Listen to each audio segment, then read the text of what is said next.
Greetings, heathens and heretics, and gnomes and elves and other mythical creatures.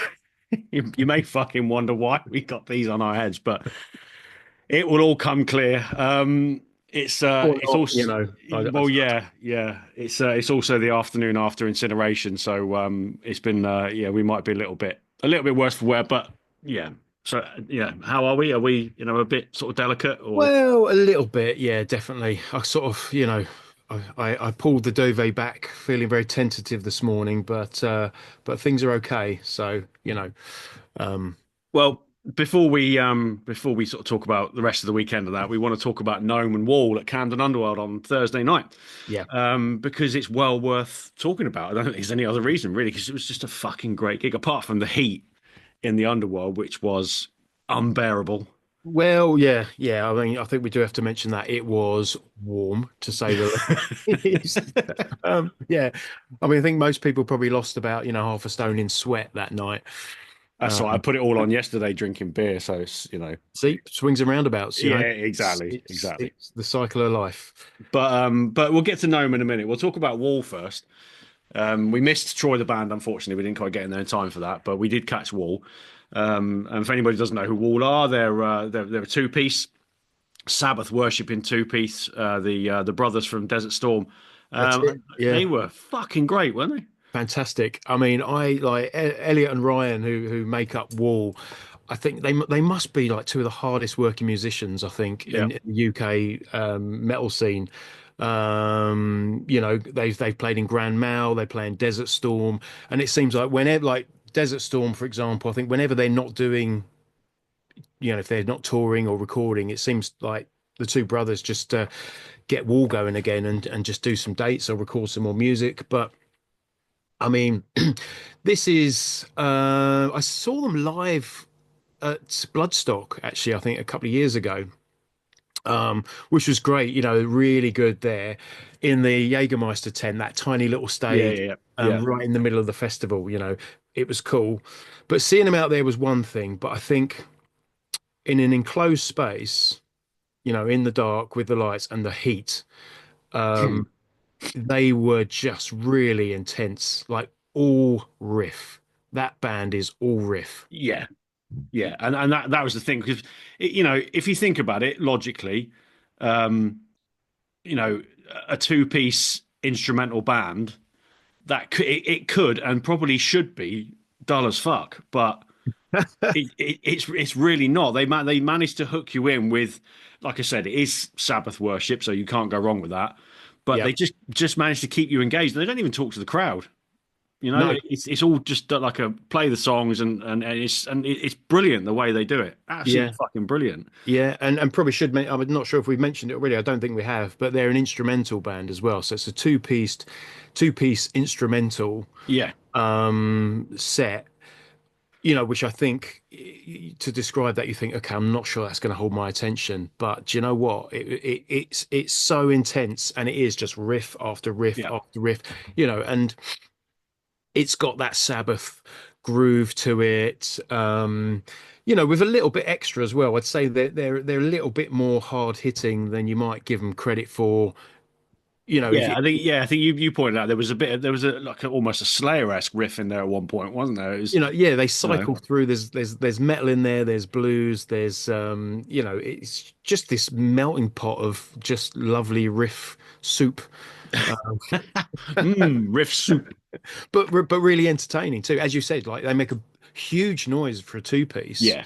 Yeah. Um, and they're brothers as well. And I don't know, maybe it would be a bit of a cliche to assume it, but I think there's something about that connection Yeah. um, that brings them together as musicians as well. Is the closeness to the way they play.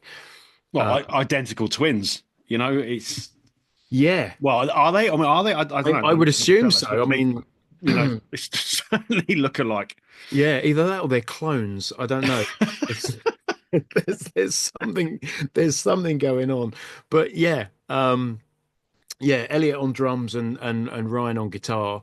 I hope I've got that the right way around. They're a bit like Ant and Dec. You don't really know Don't which know which is one's which, but which. Yeah. Yeah. um, Yeah. but they make a Exactly. glorious noise and a great way to to open the gig, which was pretty full up by that point, wasn't it? I Yeah, mean, it was. Yeah, yeah. And then I mean, it was a sold out show, wasn't it? So eventually it did fill right up.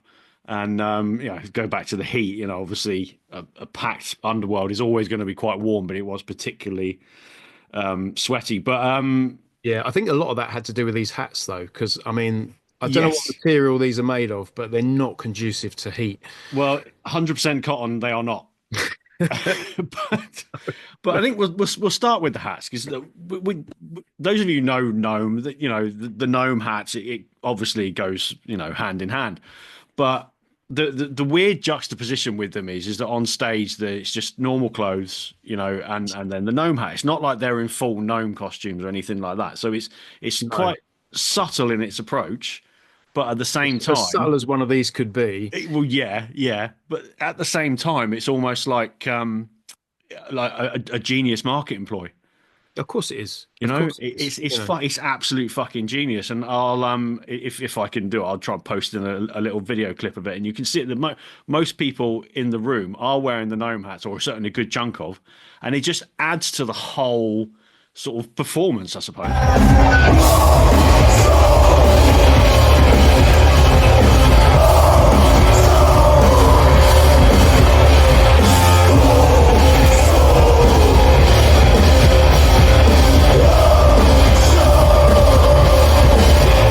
Absolutely right. I mean, I'm glad to have seen it for myself because I think the first time I heard of Gnome, they're not a band that I was familiar with until our Belgian correspondent Nige had mentioned them to us, and he'd been at the show and was sending us like kind of live streaming photos, or as they were happening, he was sending us photos, and straight away picked up on the crowd. Everyone's wearing these Gnome hats, which of course are available on the merch stand. So everyone that comes into the venue is like picking up a hat, sticking it on, and then they're ready to go. And I think at the time when we were talking about it, I think it was just after the album had come out, the last Gnome album, um, and we were just talking about the brilliance of the Gnome hats and the sense of community that brings Yeah, to a gig like this, because the fans and the band both sharing in this, you know, this moment quirk. of gnomeness, um, for want of a better way of saying it. But to see that for myself, it's great. It was such a great atmosphere. Yeah, yeah, and it just brings a sense of fun because you know it's light-hearted and I suppose it is a bit of humor, but musically, Noma are a long way from being any kind of comedy band, and to be perfectly honest with you, I was kind of blown away by how fucking good they are. Yeah, yeah, For a three-piece especially to carry what they carry, they sounded huge. It was heavy. It was bluesy. It was sort of swinging left and right. Loads of funk in there, which we'll get to in a minute. yeah, But I think they're yeah. just, a lot of these dates are sold out, which I didn't expect. I didn't realize they had quite such a following in the UK, but they are definitely one to watch. They offer something very, very different. Yeah, I mean that the sellout surprised me, not because they don't deserve it at all, but just because they're not a band that I hear people talking No, about. no. Um, so for me, they seem like a really well kept secret. Like everyone's in the know, and no one was telling me. Um, but yeah, I didn't expect to see it as full as it was, and I think that's fantastic. Like, I originally felt like I wanted to come on here just to sort of talk about Gnome to big them up because it's like you've got to check this band out. Yeah, yeah. It turns out everyone already knows about them, and it was it's me that's sort of behind the not in the loop as it were. Um, but yeah, I completely agree. I think sonically there's so much going on, and as you said, it's like it is heavy, like really heavy. I mean, some of the vocal lines that just get absolutely bellowed out are incredible, and then riff wise, there were moments I was listening to it thinking it sounds like High on Fire, like Yeah. really, really kind of big, intense riffs. And it's weird because when you like I had a look at their Wikipedia page, and they describe themselves as bubble grunge, which I just think doesn't even get close to describing the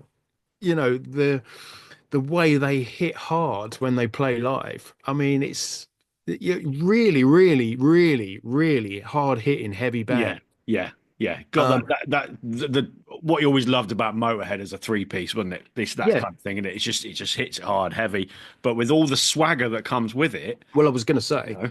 because it's not like a not a heavy band in the way that maybe Testament or Slayer are heavy. No, This is like hard funk.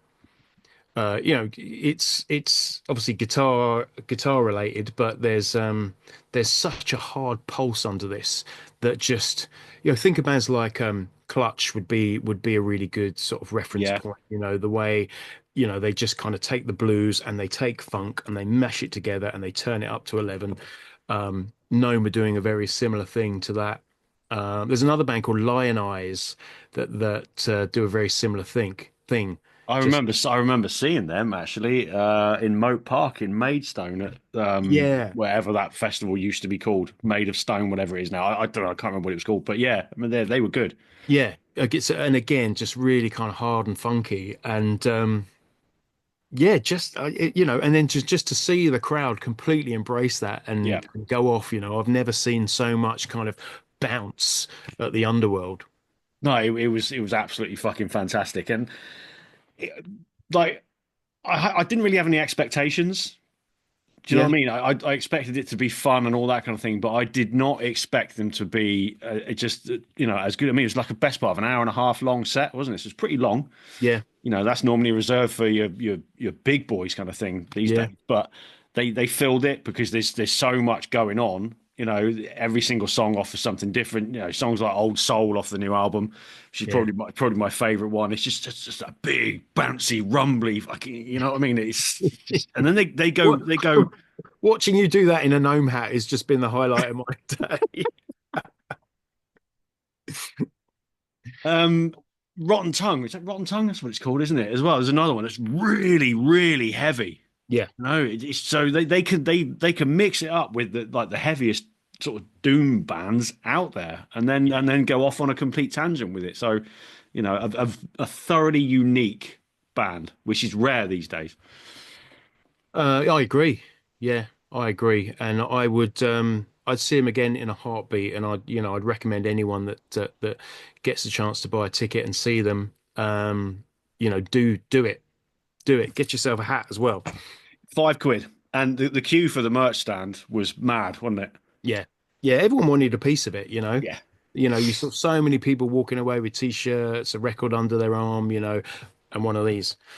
Yeah, it's brilliant. It's a great bit of marketing. Look, the tour's still ongoing, and they are playing Bloodstock as well in the summer. So if you're going to Bloodstock, pretty sure they're on the Thursday in the Sophie Yeah. tent. So there's nothing else on at the time. Get in there and go and watch and get involved. Get your hats and get because you'll love it. You'll fucking love it. I would say, one of the most entertaining live bands I've seen in a very long time. Yeah, yeah, yeah. And I think you'd be if you came away from seeing a band like that going, oh well, that was just it was all right. Then there's something wrong with you, to be honest, you grumpy bastard. But yeah. So, go check them out. Go see them. Get hold of this as well. I see. I'm glad the title's on the back because I can remember Vestiges of Veramex Visodrome. So this was out last year. It was one of my sort of top 20 of the year. It's just a fucking brilliant mishmash of everything we've just been talking about. So check that Yeah, out and get yeah, involved. yeah. So yeah, that was Gnome. Hopefully seen back in the UK again at another point. And it'd be nice to have a chat with you as well, Gnome, if you're watching this. So I'll get in touch. Thanks for watching. Stay metal or stay Gnometastic.